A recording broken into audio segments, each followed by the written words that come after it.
निकालो। फिर उन सबों ने आपस में मीटिंग की, ये गोल्ड का माइन इसका कैसे होगा? ये गोल्ड तो धरती का है। बोले किसको पेड़ में बांधो, सारा गोल्ड लूट लो। पेड़ में उसको बांध दिया, सारा गोल्ड लूट लिया। अब भूखे प्यासे 10-12 दिन निकल गए। अब मरने वाला था, गुरु जी का नाम लिया, भगवान का नाम लिया। थोड़े से ग्वाले गाय चराने आए थे, उन्होंने देखा कि ये बंधा हुआ है, खोल दिया, मुक्त हो गए। तो चेले ने बोला, गुरु जी की एक बात तो में कंप्रोमाइज किया, मैंने परिणाम देख लिया, अब मैं 2 से बच गया, कामिनी से और कीर्ति से। बस अब किसी स्त्री को देखे ही नहीं। और जब स्त्रियों को ना देखो तो स्त्रियां और सामने आए। देखो तो कोई नहीं आएगा, ना देखो तो जबरदस्ती लोगों को पता नहीं क्या मजा आता है। अब वहां पर एक स्त्री आई, तो बोले कि मेरे गुरुजी ने बोला था कि स्त्री को देखना है। तो बोले कि आप देखो नहीं, लेकिन मैं आपके यहाँ थोड़ी सी बागवानी कर दूंगी, थोड़ी फूल पौधे लगा दूंगी, मैं नजदीक थोड़ा आऊंगी आपके। इसने कंप्रोमाइज कर दिया और वो बागवानी करते करते इसके घर में घुस गई। चेला का धर्म कर्म सब नष्ट हो गया। चेले ने बोला, न ईश्वर मिले न माया मिली, कुछ नहीं, सब समझ लिया, अब मेरे को कीर्ति के चक्कर में नहीं पड़ना है। जिंदगी में तेज आ जाता, तेज क्या आ जाता है?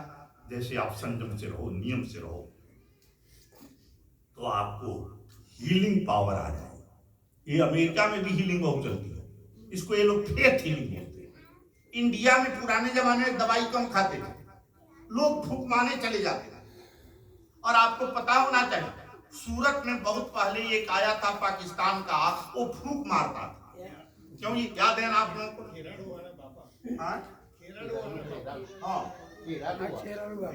वो फूंक मारता था और इतने लोग फूंक मरवाने आते थे। जनता भी कैसी पागल रही है, लगता है सब में रही है और सदा रहेगी, आप कुछ नहीं कर सकते। फिर वो पानी में बोतल में फूंक मारता था, फिर लोगों से बोलता था बोतल हाथ में रखो, यहीं से। बाद में पुलिस भी पकड़ के उसको लेके गई, पता नहीं क्या क्या। तो कई बार नाटक भी चलता है, कई बार इसको साइंटिस्ट बोलते हैं प्लेसिबो इफेक्ट। प्लेसिबो इफेक्ट का मतलब है कि आप पानी का भी इंजेक्शन दे दो तो आदमी के दिल में लगता है इंजेक्शन मैंने ले लिया है, बीमारी मेरी ठीक हो जाएगी। तो उसका नाम पड़ा प्लेसिबो इफेक्ट। उसी तरह से लोगों को ये खेत से भी किसने झाड़ दिया, कुछ ऐसे टोना टोटका कर दिया, कुछ भी कर दिया, सरसों फूंक के दे दिया, चाहे कुछ भी फूंक के दे दिया, तो लोगों को कोई ना कोई इफेक्ट हो जाता है और कुछ हो जाता है नेचुरली। और कोई भी बीमारी हमेशा के लिए खत्म करने वाली नहीं होती है। कुछ बीमारी अपने आप ही ठीक हो जाती है, कुछ बीमारी के लिए दवाई लेनी पड़ती है, कुछ बीमारी ऐसे।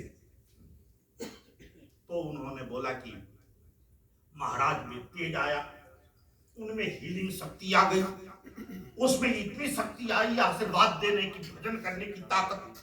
किसी ने बोला मेरे को पैसे की कमी है, एक जटा में से एक बाल तोड़ करके दे दिया, बोले कि अपनी तिजोरी में रख लेना, तेरा पैसा कभी कम नहीं। किसी ने आके बोला कि मेरा बेटा बीमार है, एक बाल थोड़ा ले जा और तेरे बेटे के ऊपर टच करके फेंक देना, ठीक हो जाएगा।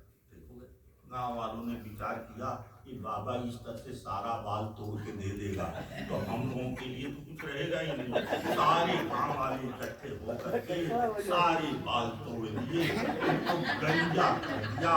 एक बड़े दुखी हुए, इन्होंने समझ लिया ये 3 विक्रम भयानक है, इसी का नाम माया है।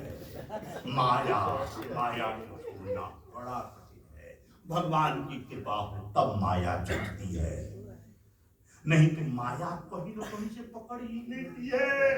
अपने त्याग की भी माया होती है, वैराग्य की भी माया होती है, मैं मीठा बोलता हूँ इसकी भी माया होती है, मैं अच्छा दिखता हूँ चाहे दिखती हूँ इसकी भी माया होती है। है। सब लोग कथा ऊपर कुर्सियों पर बैठ के सुन रहे थे। एक पंडित जी आए, नीचे बैठ के कथा सुनने लगे। अब उनको अभिमान आया, क्या आया, ये लोग क्या कथा सुनेंगे, ऊपर बैठ के सुन रहे हैं। असली कथा तो मैं सुनता हूँ, जो नीचे बैठ के सुनता हूँ। 4 बजे भोर में उठना अच्छी बात है, पर 4 बजे भोर में उठ करके और जो लोग सो रहे हैं उनको देखना कि क्यों सो रहे हैं, ये माया है। बहुत नियम में डूब जाना, ये भी माया है। बहुत प्रयास से जो चीज मिलती है वो माया है।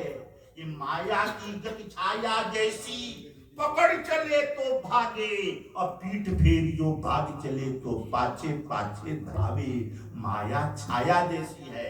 सूर्य के आगे मुख कर दो तो छाया पीछे हो जाएगी, सूरज की ओर पीठ कर दो तो छाया आगे हो जाएगी।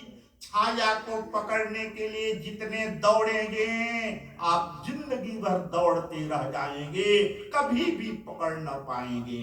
लेकिन आप जरा सा चेंज कर लो अपनी डायरेक्शन, छाया की तरफ मुख ना करके उधर पीठ कर दो और मुख सूर्य नारायण की ओर कर लो तो क्या हो जाएगा।